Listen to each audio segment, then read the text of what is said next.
Welcome to American Education FM, everybody. I'm Dr. Sean Brooks. Welcome back, everybody. All right. Plenty to get to, as you might imagine. I'm going to start off with this. I'm not proud of this, but this is something that has to be done. I'm going to dance on the grave of Susan Wojcicki for just a moment, if you don't mind. Susan Wojcicki, of course, the former YouTube CEO, Jewish, also. Shocking, I know. And at the exact same time, apparently at least triple jabbed, has died now of lung cancer. She allegedly had it for either a series of either years or months, not sure which, 2 years apparently, as it says here. And her son also months ago allegedly died, if not a year or so ago, allegedly died of a drug overdose in his California college dormitory. Now, me personally, I don't believe that. Again, given the fact that he was attending a university and it was in California, you can rest assured that he was most certainly jabbed. So again, what impact did that have? Well, a rather predictable one, I'm afraid. At least that's my 2 cents on that. Either way, Susan, let's break this down basically as objectively as I can before I do any dancing. To become the CEO of YouTube, you don't get that job by accident. I mean, it is very deliberate. You are chosen for that position because you have done enough agreeing. You, of course, are a particular race of individual, and that works out for the people who operate the entire show. You check all of the boxes. Again, you do all of the necessary agreeing that you need to do. You kiss the right rings. You say all of the right things. And you happen to live in that general area, and then, of course, you're given the job. She was also given, of course, that job at a very important time in American history, as we all know. And she was given a very specific task, which, of course, was to eliminate anyone and everyone who had any presence on YouTube whatsoever, and to crack down on these people very swiftly when they were telling the truth about endless things, even long before the whole COVID lie. So, you may recall, I believe it was back in 2017, there was a massive purge that occurred on YouTube where endless channels were nuked. X22 Report, Amazing Polly, the list is endless. It was endless people were having their channels nuked. I was watching all of this from the periphery and sort of from a bit of a distance, although I was watching it, again, happen in real time because I watched those channels. I myself never had a YouTube channel, except for, of course, last November when I proved it wasn't a free speech site, by me, of course, having this show on there for basically an entire month. But even so, back then I remember watching all of that transpire, and I knew exactly, of course, why it was happening. It was painfully obvious. There wasn't any gaslighting that they could do to convince those of us who knew what was really going on, to sort of get us to agree with their take on things. Well, it's hate speech and it's hateful language and it's not factually accurate what they're saying. I mean, they were just flat out deleting people's channels. And then, of course, 2020 rears its head and the deleting continued to take place. And then, of course, the pre and post impeachment hearings, both again in Congress and then finally in the Senate in the actual trial itself, the deletion of YouTube channels, again, carried on through those hearings and those events as well. But when the entire COVID lie hit in March of 2020, that's, again, when all hell broke loose. And then when people started to take the shots and warn people about not taking the shots, toward the latter half, of course, in the end of 2020 and well into 2021, well, that's when more people lost their channels. And you were losing your channels for sharing other people's content also. And then their terms of service were changing and 1,000 other things. The death that is on that woman's hands is incalculable. And again, this is something that has to be mentioned here, which I know lots of people have already spoken on it, and some people are relatively quiet about it, and other people aren't even talking about it anymore. But I think that, again, this deserves a little attention. This woman was a monster because she was falling in line with everything that she was told to do, and that flat out caused endless people to die. It was a full-blown genocide what took place, and she was simply one of the officers allowing all of it to happen, taking orders, doing exactly what she was told, and it's quite possible that she believed with all of her heart that what she was doing was accurate. That she actually thought that by deleting this quote-unquote misinformation, which I detest that word. I hate anybody who says it. In fact, I hate myself for saying it now. But even so, that right there should prove to everybody that this was a massive, calculated genocide, and that she was clearly one of the major, and I mean major, participants of all of this. And she's one of the major figureheads and one of the biggest ones that has now fallen due to this shot taking, allegedly. Let's assume again that it was in fact the shots that took her life. It, again, most certainly would have been. Lung cancer in a non-smoker at the age of 56. It's not common. That's not likely to occur. So, shot related. Again, Occam's razor would indicate that it was shot related. So, with all of that said again, the death that is on her hands is an absolute number that you cannot add up. It's too much. Now, again, at the risk of making this about me for a moment, I was one of many people who, of course, was censored on YouTube regarding speeches that people were giving, warning people about the shot taking, etc., etc. I never put that school board speech that I gave up on YouTube, not once. Again, didn't even have a YouTube account. But what did happen was endless people took that speech and they put it on YouTube, and then they translated my speech in its entirety in multiple languages. I saw it on YouTube in German, Spanish, French, and Russian. And again, I wouldn't be surprised if it was in Japanese, Chinese, and God knows what else. But I do recall seeing the speech, again, translated in multiple languages. Those were taken down. And then a year or so later, I remember looking it up again to see if it still existed. And there was only about a 2-minute clip of it.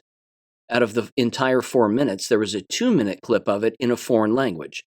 And that was the only one that I could find. Now I can't find it. It's just basically people criticizing me for what I said, even though my speech is in their channels in its entirety. So, well, at least it is on one guy's. But either way, I find that, I find that fascinating, of course. But even so, getting back to her more specifically, whether she knew what she was doing or not is basically irrelevant at this point. She clearly wasn't interested in free speech. She clearly wasn't interested in any objective dialogue of any kind. That's beyond obvious. And again, you don't make your way into a position like that unless you play ball. And if you don't play ball once you get into a position like that, there's one of two things that happens. You end up dead, or you just get fired. Again, I don't know what she said off of the record. We know what she has said on the record. We know what she has said in interviews, and as well as, the World Economic Forum's conference and a bunch of other things. I've even put some of those videos in the Last War video. But again, and of course they're all over the internet and everything else. And people were just using her own words on social media the other day when she passed, and basically throwing it right back in her face, and yes, rightfully so, because there's a massive lesson to be learned here. That being wrong has serious consequences. Deadly ones, as a matter of fact. Again, that's rather obvious, and that should go without saying. But when you are responsible and going along with a genocidal plan to keep people from sharing information and, again, having an open and free dialogue in a country that is supposed to be open and free. And you're one of the hatchet men in that entire operation, or responsible for pushing a particular button and making something go away. That blood is on your hands. Big time. So, yeah, I'm going to dance a jig on her grave because she was the worst. She was hands down, again, one of the people at the very top who was the absolute worst. Now, there are worse people than her who are still roaming around, the Faucis of the world, the Albert Bourlas of the world, of which, of course, I don't think either one of them are injected with anything. Again, I remember Anthony Fauci on Stephen Colbert's show, and, they were like, hey, have you had your booster yet? And they were like, no. And then they held hands and walked down the street into a local pharmacy and allegedly got jabbed. I don't think that happened. I don't think anybody believes that that actually happened. There are people who do believe it, unfortunately, but either way, Susan Wojcicki was one of the, again, largest individuals at the top who has now died, most assuredly, from the shots. So, good riddance to bad rubbish. Her life review, I'll put it this way, if she has one and God actually gives her a life review, of course she was godless, so whether she's burning in hell or not is really anyone's guess. I'm not entirely sure how that all operates. But either way, if given a life review by God, she will beg to make it stop.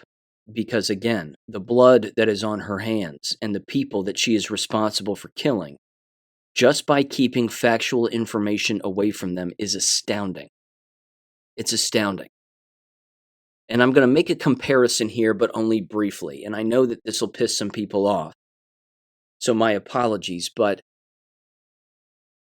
I don't find too much of a difference between someone like a Susan Wojcicki and, say, for example, a Dr. Peter McCullough. Dr. Peter McCullough, in my opinion, is on a general same wavelength. They may not be on the same dimension, clearly, because, of course, Peter McCullough says, don't take the shots off the market, etc., etc. That's great, and I'm glad that he has said that. However, he perpetuates the COVID lie. And he does so because of his ties to three-letter agencies, medical boards, the entire medical industry, medical associations, etc., etc.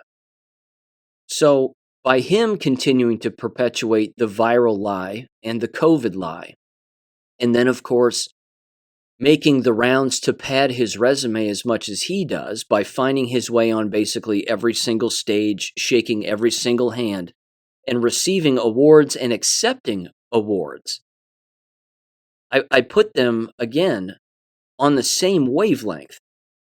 I don't put them at the same dimension, but grifting is grifting, any way you slice it. So, yeah, again, not a fan of Peter McCullough, not a fan of Simone Gold, as you're well aware.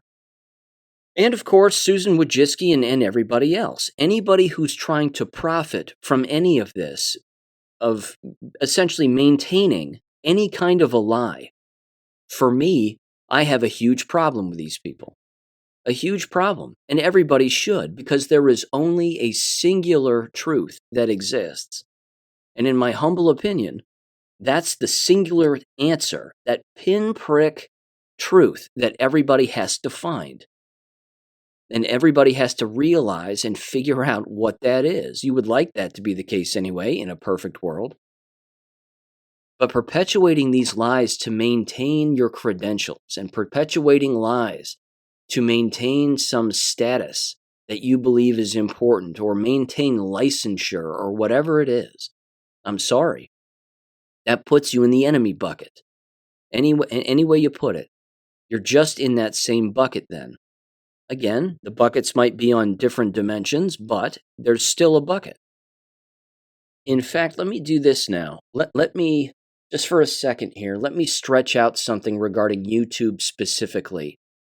That, of course, is continuing to happen, but I also want to tie in another dimension and another phenomenon that I've noticed on YouTube, which I find highly disturbing. And it's, again, a human behavior sort of societal thing. First of all, we know full well the hive mind mentality of YouTube. And we know that the videos that were allowed to maintain themselves on YouTube and the people who were allowed to keep their channels were the ones who went along with the shot-taking lie and the entire bioweapon rollout and the COVID lie and the mask wearing, etc., etc. All of that stuff. Those people kept their channels. And if they told other people to do what they were doing, well, then that was even better because they could use that in their own defense. If somebody came after their channel or YouTube decided to give them a strike or shut down their channel, whatever it was, they could say, no, wait a minute. I said over here on this episode that I think everybody should wear a mask. Everybody should stay 6 feet apart. Everybody should, take the shots when they come out, and I'll be the first in line, and blah, blah, blah. But again, the number of individuals who believed all of that because of the environment that YouTube itself created for endless people has caused copious amounts of death within those very individuals with their own channels. And then, of course, the reverberation that occurs from people watching their channels and saying, hey, Mr. and Miss So-and-so with their YouTube channel said that we need to wear a mask when we take the shots, or that we need to take the shots. And, of course, we've been watching their channel for, this amount of months or this amount of years, and we've seen all these episodes, so if they did it, then we should do it. I mean, honest to God, it's like everybody was just raised by a pack of wolves. I mean, I was raised in a home where if your friend jumped off a building, you didn't jump off a building. You would just say, you shouldn't do that, and then if they would jump off of a building, you'd say, well, I told you so, and then walk away. Not so in this YouTube verse, not so in this YouTube land. Which, of course, brings in a Joe Rogan, for example. Now, I'll get to him a little bit later, maybe, but again, his show, well, I'll just bring it up now. I mean, his show was allowed to exist on YouTube because he's incapable of taking a stand on anything. He's controlled opposition 100%. But he was allowed to maintain his channel for rather obvious reasons, which is the number of clicks that he receives.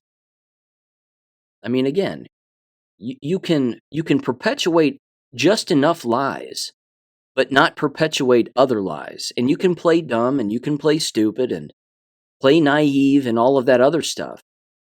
But again, Joe Rogan in himself is an enigma because he comes out and says he has COVID and he took ivermectin and blah, blah, blah, and then he got fine, and monoclonal antibodies, which are remarkably unhealthy, and a number of other things. And then everybody flips their shit because all of a sudden Joe Rogan said that, he used ivermectin and got better. Well, so did a lot of people. But a lot of other people with channels on YouTube got their channels nuked, of course, for saying the exact same thing. So in war, there's no such thing as fair play. That's never going to happen. And I know that goes without saying, and you all know that. But even so, regarding the YouTube hive mind just in general, that right there has gotten endless people killed who have YouTube channels, including medical doctors themselves who have YouTube channels. And what's terrible, of course, is that many of these doctors have no idea that they're actually dying from something that was caused by the shots. They have no clue.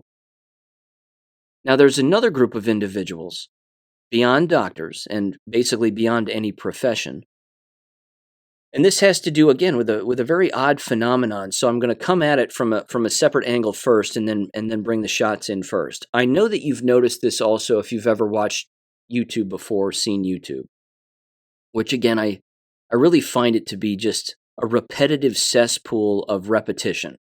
I know that's redundant, but you get what I'm saying. I mean, it's the same kinds of stuff over and over and over again. And it really does not, well, I would say there's some originality in there, and there's clearly plenty of useful things. I mean, if you want to learn how to change a part on your car, YouTube's a great place to go. I've used it for that exact reason, and it works, and it's great, and remarkably, instructive. However, there's this phenomenon that exists on YouTube, which I find to be very disturbing. And it really does cater, in my opinion, to sort of the lowest common denominator, and it has to do with this. The number of couples, either dating or married, who have YouTube channels, and their entire YouTube channel and or way to make a living financially is to have a YouTube channel about themselves as a couple where you're watching them live their lives as a couple with a cell phone or a camera on each other's faces all of the time, doing God knows what. All kinds of things. Taking trips, playing pranks on one another, whatever it is. I have to tell you, I find this to be disturbing on numerous levels for a variety of reasons. I almost don't even have the words to describe how detrimental I think that this is to the human psyche. But like I said earlier, YouTube is a hive mind of behaviors and mentalities of individuals just walking right into the slaughterhouse, one after the other, or walking right off of a building, and they have no idea that the thing that they're doing quite literally hangs on a thread, but it's also showing endless other people who are morally sound, intelligent, whatever, whatever we are. We're all of those things, I think. I hope we are anyway. But they don't know that they're showing themselves to endless strangers, and it's not flattering. Again, they watch each other's channels too, which is beyond strange also. That couples will watch other couples' channels on YouTube, and then they'll even be guests on each other's vlogs. And they're doing nothing. They're not accomplishing anything. The most that they're leaving behind is a child. I mean, that clearly is one of the greatest creations, I think, that a human being can achieve is to create life. So, if they've done that, congratulations. I mean, that's the best accomplishment that they've ever had. Their YouTube channel, however, and these YouTube channels like it, are primarily useless. In fact, they are useless because you have human beings, again, sitting at home or wherever they are, staring into a device, watching at least two other people live a so-called life that is being recorded for anyone and everyone to see, while the person watching isn't actually living a life. You're vicariously living a life through their own life. And their life is fake too. I mean, you talk about an absolute mindfuck. I mean, the entire thing is just odd to me. I find the whole thing bizarre. And it gets worse. The other aspect about this is that these individuals are making money off of YouTube for the clicks and the subscriptions and even the donations that people give them. I mean, I don't even understand that one. Donating to somebody who has a YouTube channel so that you can continue to watch them as a couple do whatever it is that they're doing, which I might add, by the way, in many cases is largely perverse in my humble opinion. A lot of it is sexually oriented. And children, of course, are watching this too. It's couples consistently making sex jokes back and forth on a constant basis. I mean, I find it terrible, but that's just me. But again, children are watching this, and they're learning from it, that this is how you treat a man, or that this is how you treat a woman, or that, these are the behaviors that you're supposed to do when you're in a relationship with somebody. I mean, it really isn't. But these individuals who have these channels are making money off of all of that. Of course, YouTube is far worse. I mean, there's pornography on YouTube. But even so, with that aspect aside, it's people quite literally paying complete strangers so that these strangers can take that money, purchase things, go on vacations, and then record themselves doing so. So what they're doing really is they're recording themselves spending your money and then enjoying your money that you're giving them through watching them, and of course through sending them shit and giving them donations for things, and that's all that it is. That's what the whole channel is about. I mean, it is a wavelength of brainwashing that I find absolutely astounding. And like I said before, these people offer nothing other than the fact that maybe some of them have of course reproduced and created a life. But think of what, again, those people are even teaching their children. And I'm not saying it's every channel, clearly it isn't. But it's a great deal of them. And this is a pattern that I've picked up on over the course of a number of years. And people would say, "Well, Sean, you've watched those channels too. I mean, that's why you're commenting." Well, yeah, I have seen them before. And they're disturbing. And it's a basic pattern. Again, it's just a constant pattern of these individuals doing the same shit. They're sheep. They're doing the same things over and over and over again.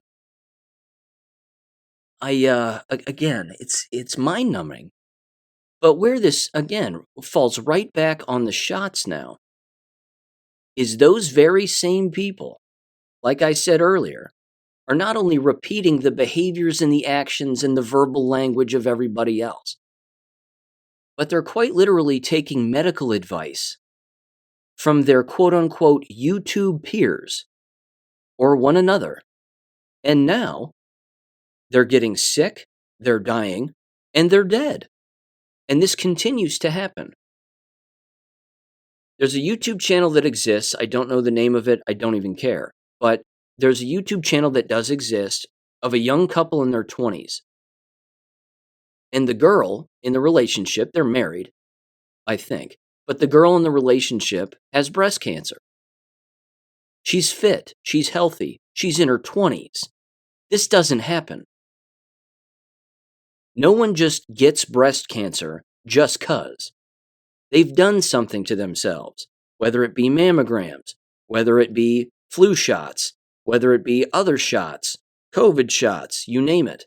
That's what causes this. But these people don't know. They have no idea. They're like, whoops-a-daisy, cancer. And then what they're doing is they're using their channel to promote the illness that they've given themselves from the shot propaganda, evil propaganda that they learned on the same platform where they're making a living. And now they're making episodes about their illness that they received from just doing the exact same thing that everybody else on YouTube was doing. I mean, holy shit.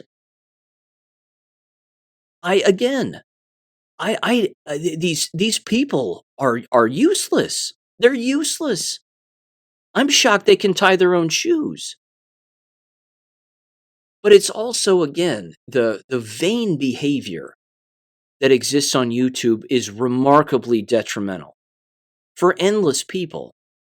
And to not be able to know that that's exactly what it is, I find to be incredibly problematic, in particular for youth, because they, of course, watch these things and they think that that's what life is supposed to be about, that I'm supposed to have a YouTube channel, that I can make money on YouTube. And, if I do things with a significant other on YouTube, well, then, we don't have to work a day in our life and we'll be millionaires. And I can jump in a hot tub full of Fruit Loops and people will watch it and blah, blah, blah.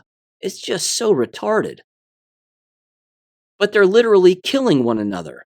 They're killing themselves and one another on multiple dimensions regarding multiple issues. I mean, you talk about cumulative risk.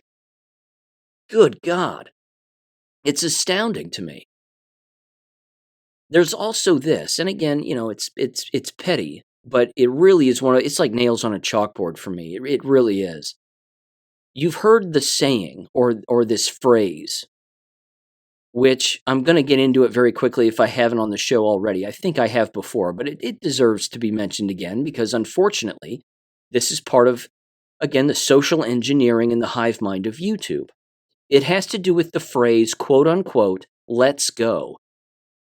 When you hear people say, let's go, as if they're not just agreeing with something, but they're basically it's like a celebratory, whatever you would call it. It's a celebratory vernacular tick, I guess I would say. That particular phrase, let's go, I know where it originated, and I know how far back. And I'm going to tell you, if you're unaware, it wasn't YouTube. The saying, let's go, originated on the field of play in sports. In particular, the game of football, American football. More specifically, on the sidelines of American football, when you could read lips while watching a football game on television, when these individuals were not mic'd up. And that phrase, let's go, dates back decades. Again, decades ago when I used to watch football, I could read lips on the sidelines and you could tell whether or not someone was cursing, someone was saying, way to go, or let's go, or whatever. And then let's go just became sort of the very basic, lazy, mundane phrase that everybody would say on the sidelines of football games. Unfortunately, and it is remarkably unfortunate, is that language found its way to YouTube among sports-watching teenagers.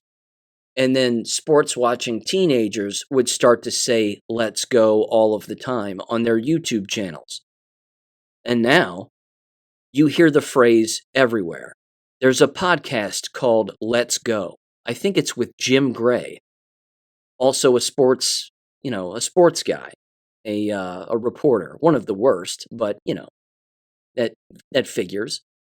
And there are probably books titled Let's Go. And there's probably video games titled Let's Go. People don't understand that this is social engineering at its finest. That you're quite literally being brainwashed into saying something without even thinking about how stupid it is, how dumb it sounds, and then the context in which people are using it. Full-grown adults yell let's go at the top of their lungs for things that don't matter. I don't understand it. I mean, I do understand that it's social engineering, but it's frustrating because it's catering to people who just don't think. And YouTube, unfortunately, is one of these environments that is quite literally now deadly. It is a deadly environment. You get on there, you watch people behave the way that they do, say the things they say, suggest the things they suggest, and then the sheep in society fall right in line and do it. And then what happens? I mean, they're throwing their caution to the wind, and it's unfortunately all ending up in the same general direction. Again, these people are full of themselves, they're vain, they're self-absorbed, exhibitionist, shot-taking lunatics. And I don't know what else, I don't know what else to say. That's kind of my rant on the whole thing, but it's disturbing. And again, I find it beyond fascinating from a human standpoint, I guess, that these individuals have channels and that they're actually promoting their own illnesses brought on by something that was designed to kill them, that they believed was a preventative medicine for something that doesn't even exist. And they can't for the life of them figure out why they're ill. I mean, you may recall that one guy, I forget his name, my apologies, but he was a cyclist. And he was married. I assume he's still alive. And I assume his wife is still alive. I don't know. But he was a cyclist. And he and his wife, of course, had a YouTube channel, like I said. And they took the shots. And then he ended up with myocarditis and his wife was chronically ill. And then he started to talk about how it had to be the shots on his YouTube channel. Now, I don't know if he still has a YouTube channel or not. It's probably been nuked. It probably was at the time. But he found his way onto certain stages and was shaking hands, and people were calling him a hero because, again, he was being honest about the shots and how this was probably shot-related, which, of course, it most certainly was shot-related. But again, it's the environment that people don't seem to understand. I'll call it the digital environment. That digital environment isn't real. It's just not real. That's not real life. What those people are doing to one another, with one another, and being facilitated by others, complete strangers and viewers listening to them and watching them. None of it is real. I mean, it's real in the fact that they're living their lives, but it's absurd. And it's deadly. Just ask Susan Wojcicki. Just ask her. The very playground that she was overseeing and facilitating, with, of course, the help of three-letter agencies and world governments and a number of other people, and horrible Satanists and everything else. But again, that same environment that she was allowing to exist, and the kinds of people and the messaging that she was allowing to exist backed up on her. It just makes you wonder how many of the existing channels that continue to believe whatever it is that they believe have made any of these connections. It doesn't seem to be many of them, which should prove to people that those digital environments, in particular YouTube itself, is flat out social engineering. There's no other way around it. It's the illusion of living a life. It's the illusion of an original thought. And that's not what it is, which is too bad. But yeah, it's deadly. No way around that. Okay.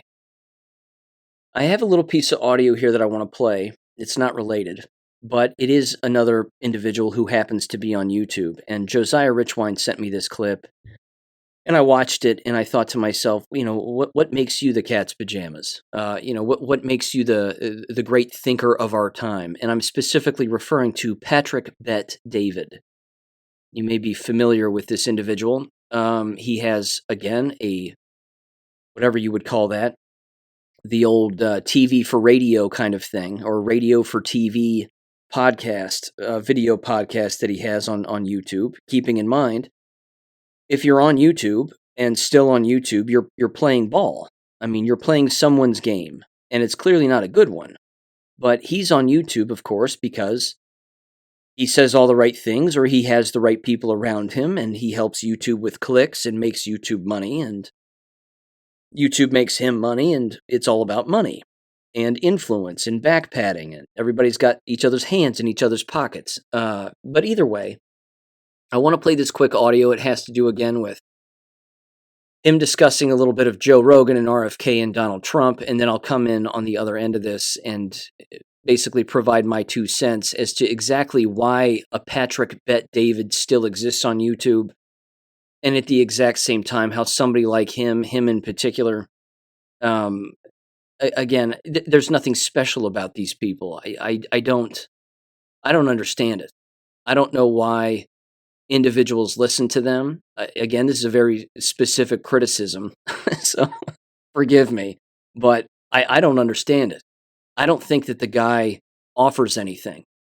It's mainly low-hanging fruit, and some of the brightest people he has on, he doesn't have on very often, and it's evident that they know way more than he does when it comes to endless issues. So, he's a vessel for this kind of stuff, but either way, let me just play this audio and then I'll come in on the other end. So give this a listen in 3, 2, 1.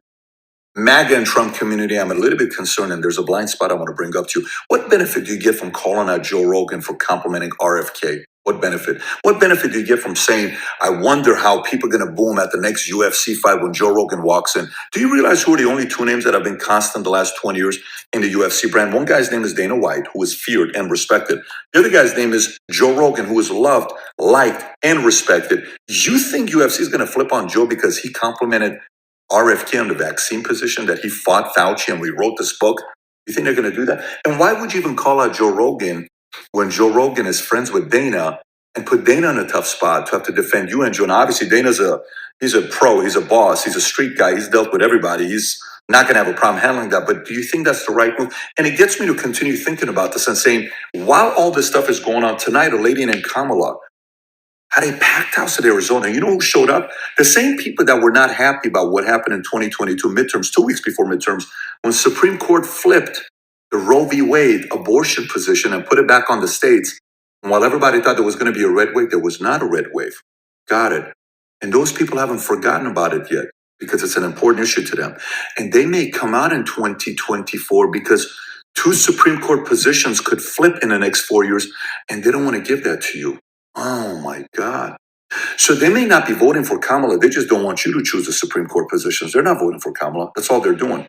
And so it seems like all the shots and mocking and making fun of her, thinking like, yeah, she can't beat you. She can beat you. 49-47 is what the number is right now, with her having the lead over you. Yeah, but that's not going to happen. So this is the problem that I have with MAGA that I think is a little bit concerning. Here's how it works.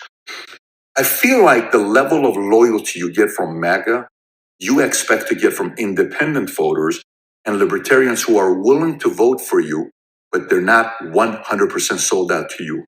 The management of those types of relationships is very different than a MAGA crowd that'll do anything for you. If you want to win, you have to stop looking at independent and libertarian voters the same way as you do as MAGA, because it's not going to happen. Less than 90 days left. This thing's going to go like this. And if we go the way we're going right now, and we continuously choose the wrong enemies, Joe Rogan an enemy, you know how many good things he's been saying about you the last year, 18 months? Nobody ever thought he was going to say that. What's the benefit? There is no benefit. My suggestion would be to MAGA and Trump community, if you're close to him, call Joe, have a call with him. You know how to get a hold of him. Just have a phone conversation with him and say, hey, here's my position with you. And then see if you, Joe, and RFK can have a meeting together. Could be off camera. I think Lincoln wrote a book was written about Lincoln by Donald T. Phillips. He says one of Lincoln's biggest strengths was he eliminated enemies by turning them into friends. This is a great time to make a list of 20, 30 people that are in the independent and libertarian camp to flip into an ally.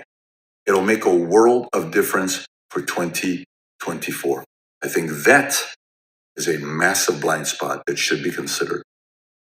Okay, now, I'm going to spend some time on this. So, sit back and get comfortable. First of all, if you're like me, you could hear the inconsistency in him and the fact that he's wrong about a great many things. In fact, I'm going to go out on a limb here, even though that limb is made of steel and attached to the ground. He's wrong on every single thing that he just said. I can quite literally go through every single point that he made that he believes is the way that something should pan out, or what people should do, or how things ended up the way that they ended up, or what is currently going on. I can go through all of those points that he brought up and refute them one at a time with the truth. So let's start at the top. Again, I'm doing this off of memory. I don't have any notes on exactly what he said there, but I'll just do this off of memory. Again, there were a lot of things that he hit on there. First of all, we don't give a shit about Joe Rogan. We don't care. We don't watch his show.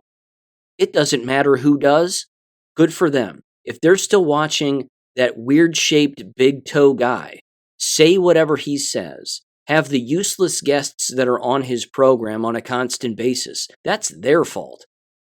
I don't watch the guy's show. I don't listen to his show. I have before, but it's useless.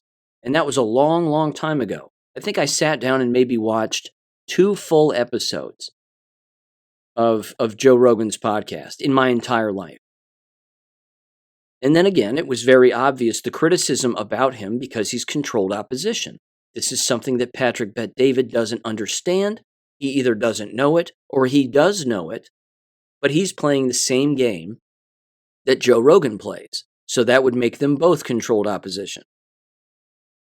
It doesn't matter what Joe Rogan says. We don't care. We don't sit around and going, what's Joe Rogan thinking? No one has a, what would Joe Rogan do bracelet wrapped around their wrist. We don't do that. That's not how we operate. So let's stop blowing smoke up his backside and putting him on some kind of a pedestal. No one cares about Joe Rogan. He's a multimillionaire who's either blackmailed or owned by three-letter agencies because there are certain things that he will not discuss. He had a Netflix comedy special. I don't think he's that funny, but that's my opinion, and I know that's subjective, but I don't think he's that funny of a guy. Either way, he cracks a joke about multiple conspiracies, which are real conspiracies. Again, people colluding to break the law. That's what the word means. About, again, the moon landing being fake, which it clearly was, and a number of other things. And then, of course, Michelle Obama having male genitalia, which he does. But then he backtracks in the middle of that clip and says, well, I believe all that other stuff, but I think Michelle Obama is a woman. He goes, I really think she is a woman. Well, there's your half-truth then. He gives you some of the truth, and then he'll make a joke about a particular thing, and then backtrack, and then lie to your face. Well, that makes him a liar. It's that simple. So Joe Rogan's a liar. Let's just establish that right now. Patrick Bet-David doesn't seem to understand that we don't give a damn about RFK Jr. Good for him and his vax stance. Great.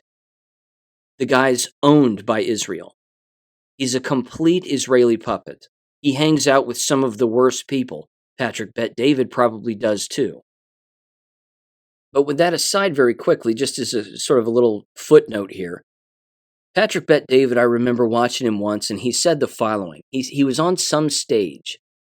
Again, how these people find these stages and the people that produce all of their shit.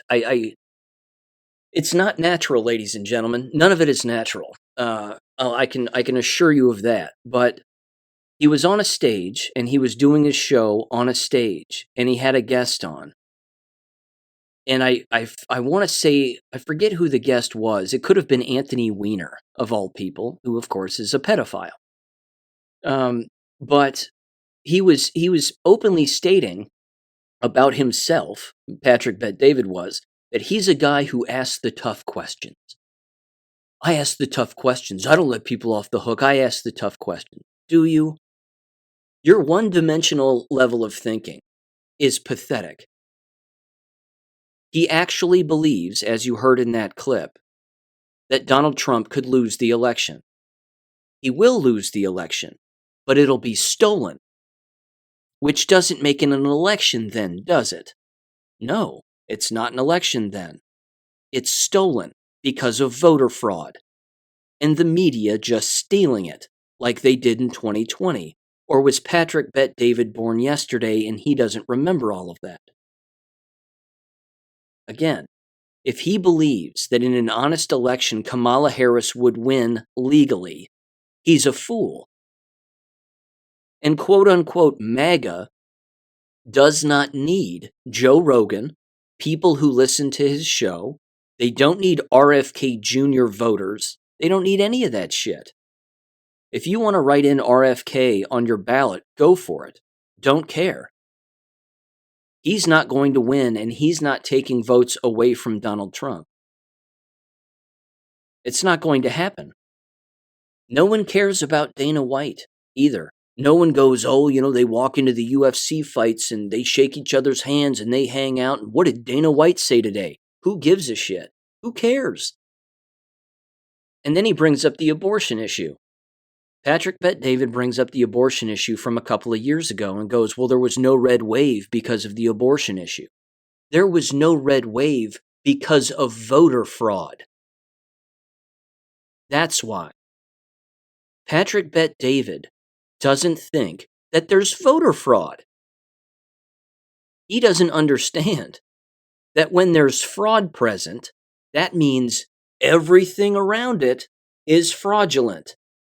i.e., not real, not accurate. He doesn't comprehend this. He doesn't get this. He's not that bright. He has piles of money. Good for him. It's proof that you can be wealthy and dumber than a bag of shit. It's that simple. Abortion had absolutely nothing to do with any vote. All it did was make individuals on the proverbial right more firm in their stance, which is that it's murder. And I agree with that, because it is. And then it made the people on the left equally as angry. That's all. It just made them equally as angry. What do you mean I don't have the right to kill a baby? I mean, it's not like anybody was going to change their position on it. Who in the hell changes their position on murder like that? Nobody. Everybody had their feet in concrete on that issue. You're either for it or against it. There is, I mean, I don't even know how to describe it. You're talking about less than a fraction of a percent. 0.0000001% of the population is undecided on the abortion issue. And those are clearly the dumbest people that exist on the face of the planet. So what is he talking about? That's why there wasn't a red wave? Is he high? It's voter fraud. There was voter fraud in 2016. There was voter fraud in 2018. Hell, there's been voter fraud in our country for decades and decades and decades, long before the Civil War. Hell, there was voter fraud when the Founding Fathers were around. But he doesn't seem to understand this. But as a pseudo-intellectual, he then, of course, has to reference Abraham Lincoln. Well, I read a book about Abraham Lincoln once, and one of the things that Abraham Lincoln was, very good at was he turned his enemies into his friends. Yes, that's right, because that's what you're supposed to do with your enemies. You're supposed to work with them and make them your friends. Said no one with a brain. Because as soon as Abraham Lincoln stopped being friends with his enemies and said, I'm not playing your games anymore, what happened to Abraham Lincoln? He turned his head around and he got shot in the back of it. Does Patrick Bet-David not know this? Is he unaware? It's been argued, and I tend to agree, that Abraham Lincoln was one of the worst presidents that we've ever had. That's right, I said worst. Why?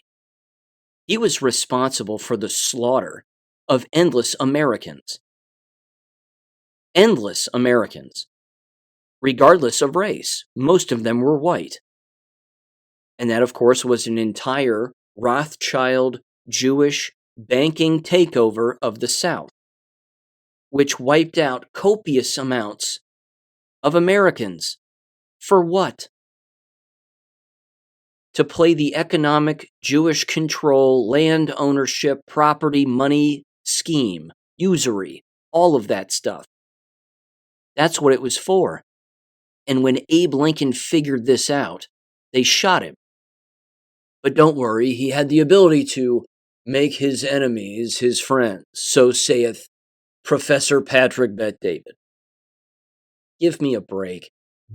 It's low dimension, singular dimension, low-hanging fruit nonsense. Now, you want to watch Patrick Bet-David shit his pants?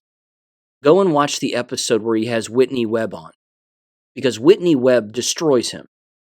He looks like a deer in headlights when Whitney Webb is talking, because she's talking about things that she's researched in depth about how our government is trying to kill us on a daily basis, specifically when it comes to finances and digital tracking and a number of other things.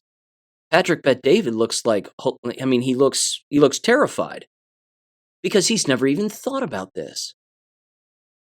He's too busy talking about how awful it is that people are criticizing Joe Rogan for endorsing RFK.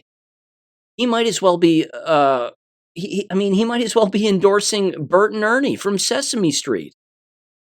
And then again, he has the audacity to say that he thinks that MAGA has a problem, or that this is, whatever his exact words were, that this is something that they haven't thought about, a blind spot, if you will. It's not a blind spot. It's beyond obvious. Every single thing that he brought up doesn't matter because there's an answer for every single thing that he brought up that he thinks matters. There's no blind spot. It can't get more obvious. Again, it's just, it's exhausting, and I'm done bashing him, but it's this just holier than thou attitude. Like, I don't think you've thought of this. I don't think anybody's thought of this yet. Oh, I bet they have. And it's not even worth a thought because it doesn't even matter. If he actually, again, thinks that Kamala Harris would win in a real election, he's lost his mind. You heard him reference the polls. Well, he's got Donald Trump, she's got Donald Trump by 2 points. Are you serious? So now you believe polling? Again, what is wrong with these people? They're not making money because they're intelligent. They're making money because they're playing ball. They're controlled opposition or they're just stupid. It's probably a combination of both. In fact, let me say this too, just again regarding voter fraud and Kamala Harris and Tim Walz, okay? Again, all of the low-hanging fruit here regarding what's currently going on. You can see where the Overton window again is constantly pointing. And people are spending way too much time in front of the Overton window looking through it, while they're drooling, I guess. It's beyond obvious that Tim Walz fabricated his involvement in Operation Iraqi Freedom. That's called stolen valor. There's no way around it. It can't be defended. You can't defend him on his stance on that. He claimed he was in Afghanistan when he never was. Good. He's a liar because he's a Democrat and he's a politician. And that, those all go hand in hand. So, everybody watch out. Tim Walz is a liar. Breaking news. Why does this shock people? I don't understand why this shocks anybody. But there's also this, and again, this is what Patrick Bet David doesn't understand, wrote a Substack about it and brought it up on the show also. There's psychological inoculation taking place right now. A lot of it.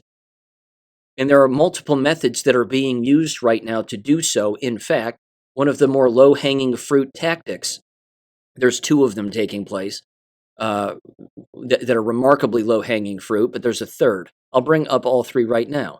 The first, of course, are the AI-generated images that are coming out consistently regarding Kamala Harris's her rallies.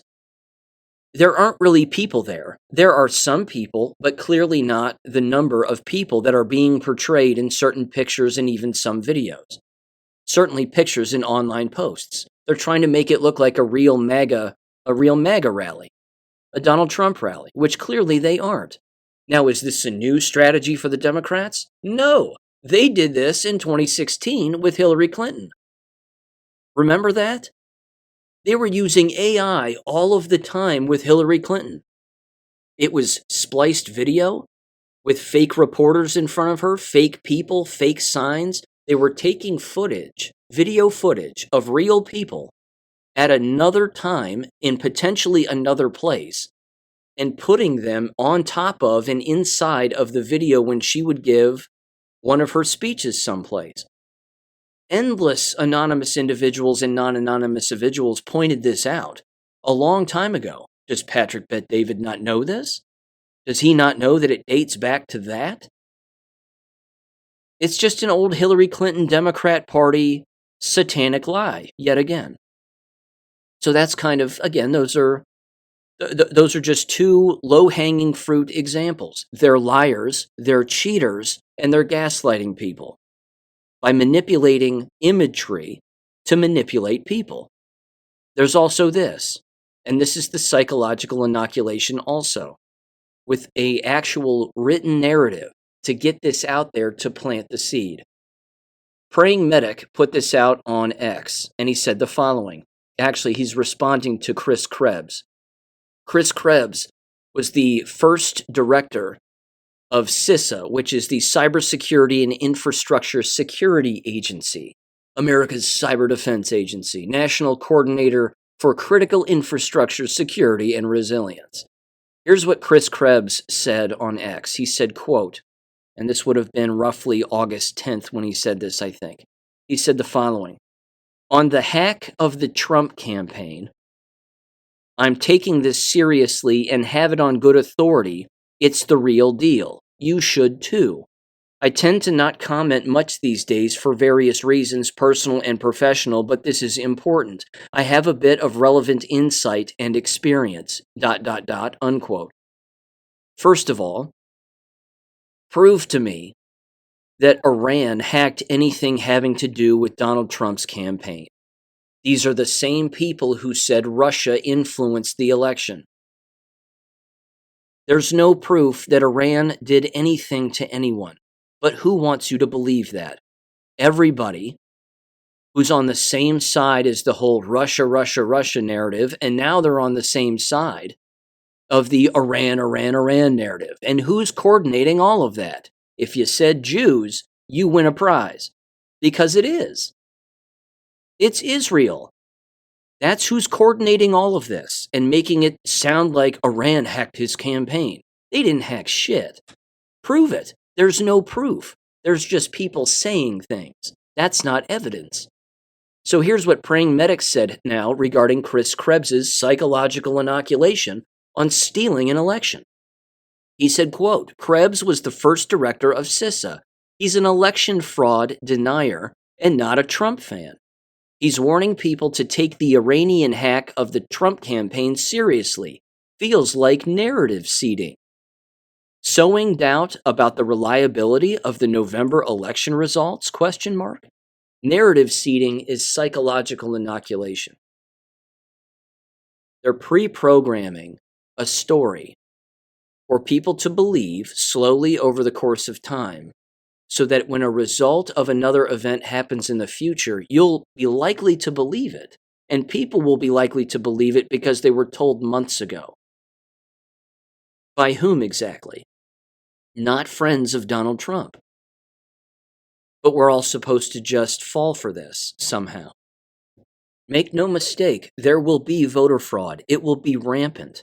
Even Mike Johnson, who is, of course, another blackmailed tool because he's an employee in Washington, and that's the way that goes. Even he was standing in front of a lectern outside of the Capitol building, and he openly said that illegals are allowed to vote in the United States because if 1 out of 100,000 illegals votes, that ends up giving Democrats, assuming they vote Democrat, which they probably would, that gives them hundreds of thousands of votes, more than what they would have if it was an honest election with only American citizens with an actual identification of some kind doing the voting. And then, of course, the votes being counted logically and ethically, and every vote counting. But that's not going to happen. There will be voter fraud.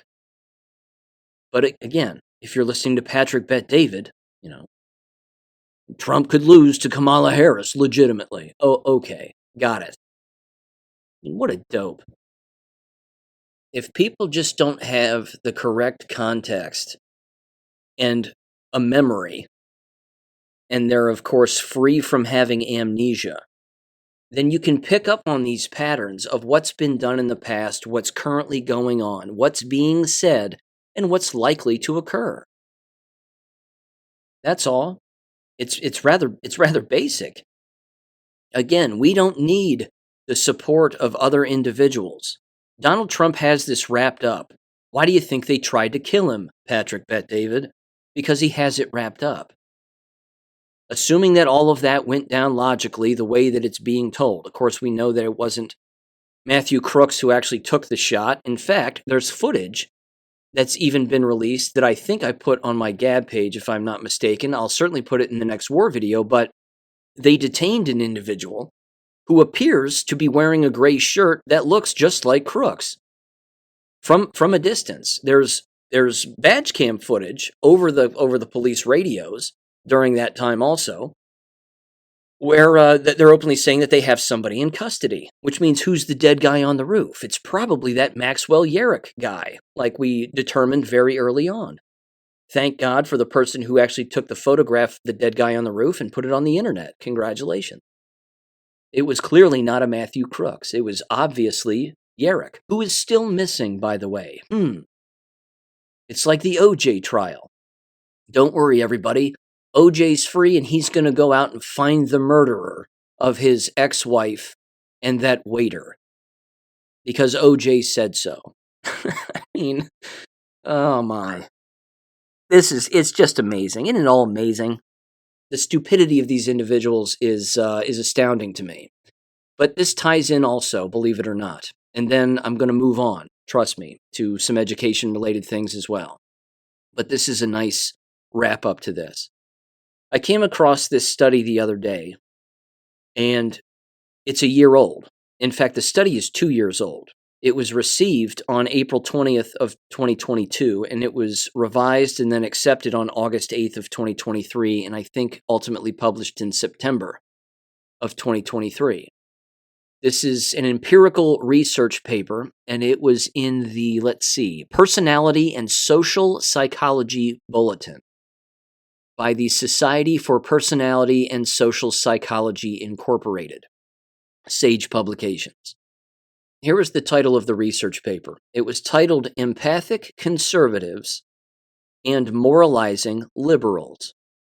Political intergroup empathy varies by political ideology and is explained by moral judgment. Now, again, this shouldn't shock anybody.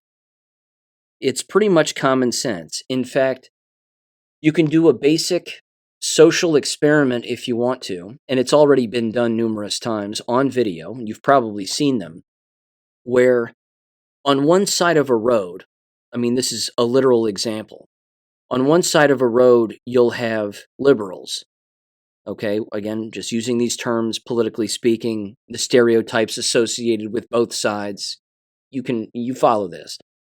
But on one side of the road, there's liberals, and on the exact opposite side of the road, during some protest or what have you, there's conservatives.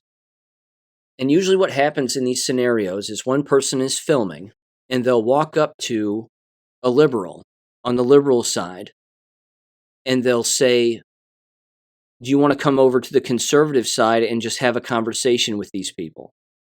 And if the liberal individual agrees, then they walk over and they start talking with the conservative individuals.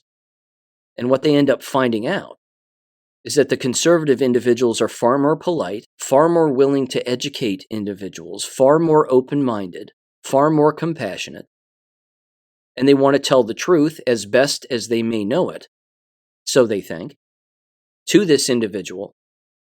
And through that polite interaction, they recognize that the behavior that they witness and see from the other side, the liberal side, so to speak, is not the same.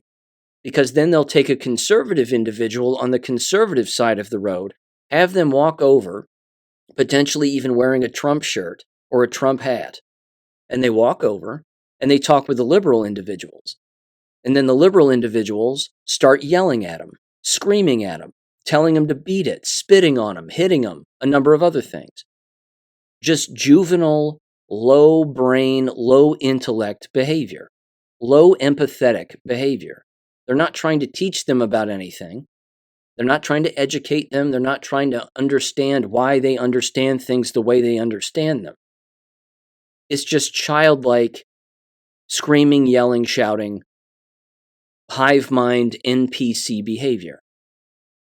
This has happened on endless videos, even at Democrat and or conservative rallies. For example, Trump rallies, where of course you take a liberal into a Trump environment, and then, again, more people are empathetic to that individual and want to help them and educate them, etc., etc. And then they go back to the left side of things, metaphorically, and it doesn't work out for them. They're getting called names. Why did you go over to that MAGA rally and blah, blah, blah? Well, that's all that this particular paper and study lay out also. So here's the abstract. It says the following. Empathy has the potential to bridge political divides. Here we examine barriers to cross-party empathy and explore when and why these differ for liberals and conservatives. In 4 studies, US and UK participants, which totaled 4,737 individuals, they read hypothetical scenarios and extended less empathy to suffering political opponents than allies or neutral targets. These effects were strongly shown by liberals, but were weaker among conservatives, such that conservatives consistently showed more empathy to liberals than liberals showed to conservatives. This asymmetry was partially explained by liberals' harsher moral judgment of outgroup members, studies 1 through 4, and the fact that liberals saw conservatives as more harmful than conservatives saw liberals, studies 3 and 4, rather. It says the asymmetry persisted across changes in the U.S. government and was not explained by perceptions of political power, studies 3 and 4. Implications and future directions are discussed, unquote. Now, again, without getting into the specifics beyond that, there's an aspect of this which is important, which is this is also where conservatives fail. And this is where the Jewish lobby and the enemies of freedom and open dialogue and the social manipulators that exist in the world, they prey on conservatives' empathy. They know that they're more empathetic because they have more moral standards and better moral judgment. And as a result of all of that, they use that against them because they know that there's only so far that they'll go. The aspect, however, that the enemy doesn't understand is that you can push us only so far before we stop caring, of course, what you think, and we cease to want to change your mind. I'm not interested in changing a liberal's mind. That's up to them. It's not up to me. Again, it's the old horse to water thing, except sometimes you can't even lead the horse. Sometimes they're immovable. In which case, if they're immovable, then they need to be destroyed. Because if they're not going to move at all, and you've given them multiple opportunities to do so, and they just refuse to do it, what's the only thing that they, as a liberal, so to speak, are going to continue to do to you? All they're going to try to do is continue to gaslight you, manipulate you, and kill you, ultimately. Which means then you're left with a very basic human instinct, the old kill or be killed. Now, we're not there yet, but politically speaking, and as far as social interaction is concerned, you're seeing this all over the place. You're seeing this in the UK. You're seeing this in Ireland. You're seeing this lots of places that are being invaded. Australia, same thing. New Zealand, same thing. Certainly in America, Canada. This is happening constantly, all throughout Europe as well. And it's happening because conservatives haven't taken the next step. There's another aspect, too, which is remarkably unfortunate, which is they can't get on the same page publicly, in particular publicly, as to who their real enemy is. And that's why you've heard me say in the past, if you don't know who the enemy is, or you do and you aren't calling them out, you're perpetuating this problem. You're perpetuating our victimization at the hands of our enemies as they play off of our empathy. Again, I don't believe we can vote our way out of our problems. I truly don't. I think that self-governance is the best way to approach all of this. And when people start to see things happen a particular way that they don't like, they need to walk away from those government institutions that are doing those things, because 9 out of 10 times, it's government's fault. But it's also your fault if you continue to participate in said thing, or not name the enemy, not call them out publicly, not tell the truth about what they've done, regardless of who the enemy is and where they exist. Yes, of course, it's the satanic Jewish lobby. We know that. But it's also right down to your school board. So let me give you an education example now and slide right into education. One of the things that I've heard now more consistently than ever, which really grinds my gears, and is victimization and cowardice and a number of other things sort of all wrapped into one, is when and it's rationalization and excuse making and slavery and all of that stuff. But it's when a group of parents play the victim and their child or children are being victimized in a school environment, and yet they keep sending their children expecting something to change. Nothing's going to change. If individuals are upset with these environments, which they all should be, and their children continue to be manipulated and threatened or lied to or abused or whatever it is, and you keep sending them back, all of those things will just keep happening to these children, unless, of course, the parents themselves recognize who and what and where the enemy is, and then remove themselves from said environment. That's the only way. And doing so devalues the government institution. Doing so can even bankrupt the government institution permanently. But people can't reach that wavelength of thought at all because they almost become addicted to the victimization. It's much like what I said earlier with the YouTube people making videos about their cancer from the jabs that they've received, that they learned about on YouTube. It's the same kind of thing. It's the self-promotion and the getting used to being a victim, and that, well, this is just what we're dealing with and blah, blah, blah. Well, you don't have to deal with it at all. Now, there are numerous examples that I've brought up over the course of years here on this show that should point everybody in that general direction so you know exactly what I'm talking about. Again, you can use the Oxford, Michigan parents, for example, constantly coming up to the microphone during those useless board meetings and going, we need justice for the kids that were killed and blah, blah, blah. Well, if you want real justice, you have to remove yourself from government. Government is not going to change for you. They may fire a person here, a person might resign over there, but that's not really going to change anything. You're the one who has to change. You have to stop looking at government for your answers because they're never going to give them to you. That's just one example.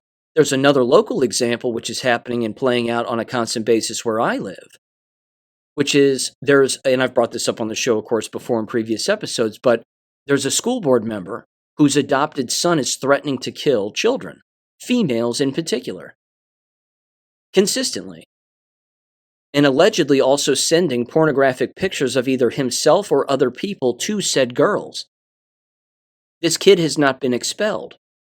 These girls continue to be threatened, and the parents keep sending their children back to the environment, wishing and hoping that something is going to change, watching their children deteriorate right in front of them.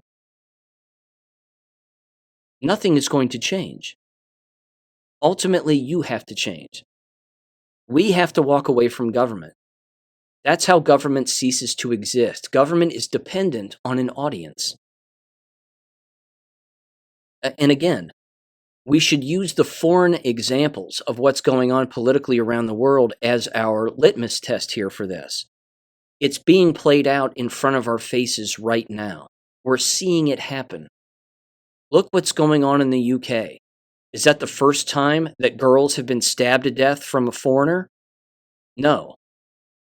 But Shawnee was born there and, blah, blah, blah. The kid, the 17-year-old was basically a full-grown adult, even though they're showing pictures of him when he's a little kid. And he was from Rwanda originally. But it doesn't matter. Murder is murder, any way you slice it. 3 girls lose their lives over there, and now everybody's upset. And they're taking to the streets and they're fighting police and hitting them with bricks. Great, do it. It should prove to people, again, that the police aren't your friend, government isn't your friend, you can't vote your way out of it. And by the way, I haven't heard any UK politicians speaking about this, have you? I mean, I don't live there, but where are all those videos on social media? I haven't seen them. They're all tight-lipped too. Which, again, shouldn't that prove that politicians aren't going to help you in this either? We're coming down to the wire here where people are going to have to take to the streets and do something. They're already doing it overseas. That's already happening. It's happening in Ireland. They're at war with their governments. But this can't be some just seasonal thing. Like, oh, we're going to take to the streets just now. Just because a few of them just got killed recently, so now we're all pissed again. I mean, you should be perpetually angry at the fact that government wants you dead. They want you gone, removed, all of your rights stripped from you, and then dead. It's that simple. But this is part of not recognizing who the enemy is. That's why you get a lot of these, again, bless their hearts, but a lot of the people, again, going to the Trump rallies and clapping their hands and saying, he said he'd do this for us. Well, that's fine. But until these three-letter agencies cease to exist, and until our rights are restored and laws are taken off of the books, because there's way too many laws on the books that are destroying people's lives, I'll mention that much later. It's actually it is the entire topic of Neil Gorsuch's most recent book, which I got from my dad. He's reading it now, loves it, and then when he's done with it, then I'm going to read it and bring it up on the show. But again, this is the problem. We have to see things disappear. We can't see things, we can't watch these things get kicked down the road further and say to ourselves, well, don't worry, we'll handle that later.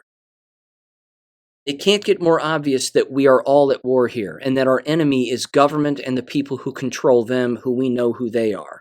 And we know who they are. Problem is, a lot of people don't know who they are. And a lot of people are too afraid to even bring it up. But again, what they don't understand is that that's what the enemy is counting on. They're counting on you being too afraid to even name them. Again, it can be something as large as the Jewish lobby. It can be something as small as a local school board or a local elected official of some kind. If you don't get in front of them to their face in their playground, like these open forum meetings where you're allowed to talk, and tell them what they're actually doing, then you destroy their lie. In particular, if you bring specifics with you. Let me again mention the most recent example of these parents with their children who are being abused by this school board member and his adopted son. Not a single parent has shown up to a school board meeting and laid it on them all as to why they're all conspiring to protect this kid simply because he is, in fact, the adopted son of a school board member. Not a single parent has shown up to even defend their own child in this meeting to other so-called adults who are in the position to actually do something about it. At least they're supposed to do something about it. Not one parent. That's demoralization. They've been demoralized to the point where they actually believe that if they show up and tell the truth and yell at these individuals and speak the truth to them about what this kid is doing to their children, that something bad is going to happen to their children. Well, that ship has already sailed. Something bad is already happening to their children. So now what are you doing? You're waiting for government to solve your problems. You're waiting for law enforcement to get involved. You're waiting for the right communication to take place so that this gets remedied. You can't change a psychopath. A kid that young, who happens to be black, adopted to two gay parents who have slept with other men in town, allegedly, that all of that is so ingrained in that kid now. Prison is his only future. He will rob, cheat, steal, sexually assault, and or murder someone in the future. Because that's what people like this do.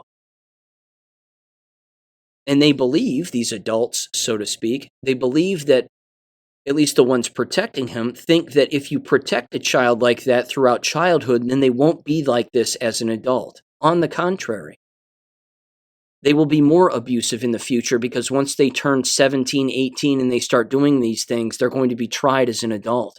They will be arrested. There's no K12 paperwork that can prevent that from happening, or that can protect him, basically. Again, this is the problem. This is why people have to save their own lives, save themselves, and then save those around them as much as humanly possible. But you can't do that by groveling to government. It just doesn't work. Your empathy is being played against you and used against you because you're compassionate, moral people. I just read you the abstract and the title of a paper that proves it. I mean, this right here is the issue. And it will continue to be until people walk away. You can't fix government. It has to be destroyed. There's no way around that. You can't reform it. You can remove particular aspects, but that's only, of course, if you have the majority that sit on a particular board, basically. But even so, you still have state law that you have to follow, which I've brought up on the show numerous times. Again, specifically in the avenue of education. That's the way that goes too. So I'm going to move on here. A couple other education-related things, but it's government. Government is the problem. You can't ask government to not be the problem. It's the thing they do. Cicely sent me this one. This is interesting. Albuquerque Public Schools. Here we go. This is KOB4. Addresses new method to address classroom safety. There's audio with this one. Give this a listen in 3, 2, 1. A new accessory on all APS staff. It's a badge that hangs around their neck. It's called Centegix. It's a crisis alert system that allows all APS staff to report an emergency or a safety threat with the push of a button. Backpacks are packed. School supplies are ready to go. The start of a new school year is just around the corner for Albuquerque Public School students. We know safety is at the forefront for many parents, and the same goes for the district. Our highest priority, besides educating children, is the safety of children. So we're always looking at making sure kids are safe and all of them stay safe. And as we see things, we adjust. At the end of the last school year, a handful of schools started with a district called Centegix. It's a badge all APS staff are required to wear around their neck. But how does this badge bring a sense of safety? If they need emergency assistance like security or police or whatever, there's a special way they push the button, and that way that sends police and everybody to that location. It's the equivalent of calling 911 without worrying if you have your phone on you or not. I spoke with Superintendent Dr. Gabriella Blakey, who says in the short time staff use the badge, it's given them peace and a sense of security. Our staff have pointed that they have a great level of feeling safer because of what we've established with the badges. It's just something extra that we want to make sure that we provide to our teachers, because without safe environments, it's really hard to feel confident in your work and in your learning. So anything we can do to help in that sense is really important to us. Dr. Blakey says it's not only up to the teachers to watch out for safety. She says students must keep an eye out too and is encouraging them if they see something, say something. We're working with Crime Stoppers to have Crime Stoppers in the schools too, so that students can alert the police if they see something that's unusual. And if there is an emergency, the district is confident students will know to follow the training they've been taught. Shelter in place, school still continues. Everything's locked down, but it's shelter in place. And the schools have all been trained in ALICE training. And that is one of the things if there was a real emergency. If there is an emergency, the district or school staff will use school websites, school messenger, and social media to alert parents. APS also launched Let's Talk, an online page that gives guardians an area to express any concerns or questions directly to the district. They are expected to answer within 48 hours. First of all, I'm going to do my best to remain calm. This makes my chest hurt. It truly does. My pulse is through the roof right now. This right here, this did it. Cicely, thank you for sending this. This reminded me that I'm alive. You've all listened to this show long enough to know that every single thing that they just said in that entire piece is asinine. You're well aware. It is social engineering at its peak, making everybody wear a lanyard, and it's about the size of a credit card. It's thicker than a credit card, but it's about the size of a credit card. It's white. Again, hangs around their neck on a lanyard, and it has a button at the top. That's it. I could take this in endless directions. First of all, it's a wireless device that you're wearing around your neck that is on your chest. So that's unhealthy, in particular for the jabbed, if you catch my drift. That's number one. Number two, the language that they used throughout the entire thing is the stereotypical bullshit that you hear from all of these government institutions. Safety is our number one concern. Well, we have Alice training, and safety is the thing outside of education that we care about the most. No, it isn't. No, it isn't. Ladies and gentlemen, in the videos that you've seen of where a pedophile gets caught trying to meet up with a minor to have sex with them, what does the pedophile always say? 9 times out of 10. Well, I wouldn't try to have sex with him. I just wanted to talk to him. I was just trying to talk to him. We were just talking online, and I was just trying to talk with him. I just wanted to talk. I just wanted to talk. That's what pedophiles say when they've been caught right before trying to have sex with a kid. What do school members say? What do school employees say? Every single time that they claim that they're trying to protect children and they care about their safety. Safety and security is our number one concern. Time and time again. That's the connection there. The predators are on the inside of the building. The predators are inside. They're the social engineers. They're the individuals that actually think that this is a good idea. You don't think that superintendent came up with that idea herself, do you? Of course not. This was something that the Albuquerque Public School Board approved in a board meeting when they were approached by either a 3-letter agency, probably the CIA, or they were approached by the company that actually made the device, probably the CIA. And then it's presented to them as the solution to all their problems. Do you think it's going to be the solution to all their problems? No. Nope. It's just one more thing to do. It's one more thing that's going to cost a teacher their job. Why didn't you press the button on the card around your neck? If you'd have just pressed the button, you could have saved someone, or assistance could have shown up in a quicker amount of time. How often do you think that button is going to get pressed? Constantly. It's going to be pressed constantly. Every day, multiple times a day. And then 6 months from now, they'll evaluate it and go, maybe we need to go in a different direction. These people are the most brainwashed, stupid humans that exist on the face of the planet. If you're still sending your children to environments like this, which, let's face it, Albuquerque Public Schools, it's a penitentiary. If you have to have employees walking around with such a ridiculous device around their neck because it gives them peace of mind, they're certifiable.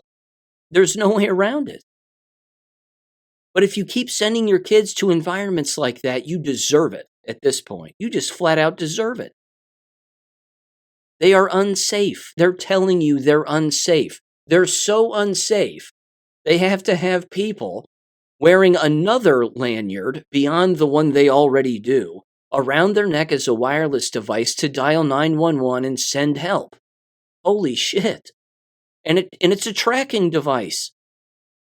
Transhumanism, the internet of bodies, your digital twin. All of the stuff that Sabrina Wallace talks about, this is it. the wireless body area network. And these people have no idea, not a clue. If I were to show up and read one of my Substack articles or play one of Sabrina Wallace's videos to a school board during a school board meeting or even in a professional development setting, they would think I was crazy. That's right, I'm the crazy one. And if you did the same thing, they'd think you were crazy, that we're all the crazy ones. But we're not the ones wearing 2 lanyards around our necks, if not more than that, with God knows how many pins and tchotchkes attached to these people. I mean, they must look like, I don't know, they look like circus clowns at this point. And then you're openly admitting that your environment is so unsafe that you have to implement such a thing. But we're the crazy ones. It's unbelievable. Albuquerque school teachers who are jabbed and wearing that around their neck are going to fall over. It's basically like a life alert system, if you think about it, for the actual jabbed school teachers. I've fallen and I can't get up. I mean, it's amazing. It's absolutely amazing. And then, of course, the superintendent with her giant paycheck and her social engineering, well, we pulled the staff members and they all feel like it's going to be great. And it's going to be they already feel safer because it's around their neck. It's social engineering at its finest. It's designed to create the illusion of safety, but also show the students, be careful, because if you get in a fight, all I have to do is press this button and somebody will show up and they'll solve the problem. Give me a break. It isn't going to prevent violence in the slightest from a visual standpoint or some visual cue. Again, as if to say, if kids see this, they won't get in a fight. No. There will still be violence. There still will be. It's not going to drop. It's not going to decrease. It's not going to go away. These people, I'm telling you, you have to be completely morally bankrupt now in order to participate in such a thing. You have to be. Let me mention this too. This is the next one I had on my show notes. This was from more than that. This was from 6 years ago. Let the weight of this timeline sink in now. This is from 6 years ago. This is from the website Wrench in the Gears. And it was titled Jeff Bezos's, yes, that Jeff Bezos of Amazon, Montessori Inc., quote unquote, sets up the EdTech takeover of PreK. Now, what do you think this is about? This is surveillance. This is your digital footprint for children, for PreK children, put together by the people who work around and with Jeff Bezos, which is 3-letter agencies, CIA, and government. Tracking your child. They have pictures of these minors here. They have trait maps. They have academic maps. They have interest maps. They have this trait map that I'm looking at right here. Honest to God. Let me describe this as briefly as I can. This is remarkably nefarious, and school districts already do this. Oxford, Michigan does it, for example. Westerville City Schools does something very similar. They track these children without the children knowing they're being tracked, and if they do, they've normalized it because these kids are hooked to iPads all the time. So they're playing into the social engineering makeup of these children. This trait map that they have listed here has the following components, or characteristics, we'll call them: leadership, autonomy, teamwork, gratitude, coachability, boldness, enthusiasm, grit, and composure. That's in basically in a circle, but the circle looks like a spider web. And then it's all filled, and then each trait has a dot on it. And then depending on how high up the dot is on the spider web toward the outer part of the spider web, is how much of that thing that kid is. So in this particular picture, it has them as being basically a leader and being autonomous and having grit more than other characteristics, including gratitude. But they don't apparently have much enthusiasm, boldness, composure, or the ability to engage in teamwork, apparently. It actually sounds like a pretty cool kid, to be honest. But count on the school system to beat that out of them. Beat out that leadership and beat out that individuality and autonomy. Don't have any grit. You're not allowed to have that. You need to be coachable and be a team player. Anyway, it goes on. It says the following here. It says Jeff Bezos of Amazon announced plans to direct $2 billion, in part, to the creation of a Day One Academies Fund, quote unquote, which would underwrite the costs of full scholarship Tier 1 Montessori model preschools in low-income communities. I can't help but think of child trafficking when I think of that. It's the first thing that pops into my head beyond the whole digital twin, wireless body area network thing. Without a doubt, they're tracking these kids because that's what they're doing, right into adulthood from preschool. It says, within moments of hearing the announcement, I began poking around to see where the connections were. What immediately came up was that Jeff Bezos' mother, Jackie, who helps manage the Bezos Family Foundation, presented on the topic of preschool human capital investing with James Heckman, every single time, at the Aspen Institute Festival in June of 2017. The title of their talk was, quote, The ROI That Matters. ROI stands for Return on Investment.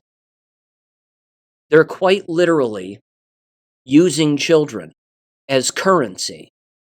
They're using their energy as currency and their body as a business, and then tracking them throughout the course of their entire pre-K through 12 through college through adulthood career. It's digital surveillance, it's digital mapping. None of this is good. All of this is horrible. And it's remarkably ubiquitous now. This exists across the board in lots of school districts across the nation, probably one very close to you, whether you know it or not. This is what they're doing with children. These are not environments for children, ladies and gentlemen. Again, the die has been cast here. The ship has sailed, the kite has left the hands. The wind has taken over. It's beyond obvious what they're doing here. These are not safe environments for children. Hell, they're not safe environments for adults. Let me make mention of this too now, sliding into the mask-wearing, jab-taking avenue here, and this picture of these goons is astounding. This is from the Gateway Pundit. My apologies on the reference here, but it was titled, this is from last week, it was titled, Nassau County, New York passes bill making face masks illegal in public spaces. Mask activists were forcefully removed during the meeting. Now, why were they doing this? They're not doing it because masks do anything for anybody's health other than harm them, which clearly they do. And if you haven't figured that out yet, well, you're a moron. Outside of that, the fact is that they're doing it because these stores and these places are getting robbed by people wearing masks. And many of them happen to be minorities. This is a fact. Or teens, quote unquote, as the Gateway Pundit themselves would put it. Teens ransack a convenience store yet again. No. They're not teens. They all have something in common, but it's not their age. Either way, in this particular video, which I did put on my Gab page, it is hilarious. You have total masked up goons walking around believing the mask-wearing lie. And again, they've made exceptions to where if a person is actually dumb enough to believe that the masks help with their health in some way, which obviously they don't, then they're still allowed to wear them. But you have these individuals screaming, shouting, saying, I'm immune compromised.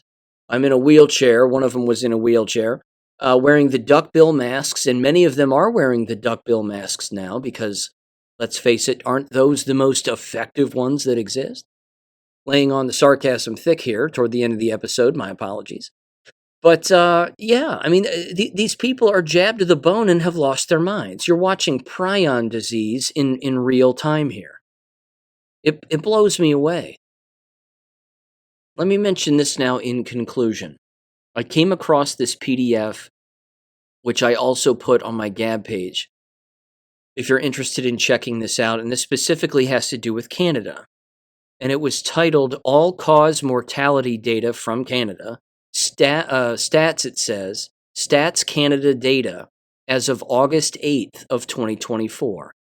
It says all provinces are still lagging in reporting for 23-24, and many are still adding data to 2022. The final all-cause death numbers for all provinces is expected to be above the high of 2022 as a result. January 8th of 2024 through August 8th of to August 8th of 2024, data saw an increase in Canadian reported all-cause deaths. It says specifically relating to, it says minus 65 in 2021, plus 16,990 in 2022, and then plus 110,020 in 2023. It says only Alberta, British Columbia, and Quebec have reported up to week 22 for 2024. However, even these numbers are not yet confirmed and will likely rise in the coming months. Most provinces and Canada overall are showing a disturbing increase in deaths in the under 45 age groups for 23-24 that continues to rise. 2023 and 2024. It says these are not deaths being driven by immigration or the baby boomers, quote unquote. It says Nova Scotia deleted most of the data from 2023 in April and again in June. What was added back has at least 3,000 deaths missing from the data. Manitoba has reported to week 34 of 2023. This excludes approximately 4.5 thousand deaths just for 2023. Canadian federal level data has approximately 9,000 all-cause deaths still unreported for 2023 alone. In 2024 to week 22, there are approximately 40,000 to 50,000 deaths still unreported, which places 2024 on course to be the worst year for all-cause deaths in Canadian history. And the number is upwards of 360,672 deaths. Now, what could that be from? Ladies and gentlemen, thank you for listening, and I will catch you on Wednesday. Peace. Thank you for listening to American Education FM. Make sure and check out AmericanEducationFM.com for more information. Take care and God bless.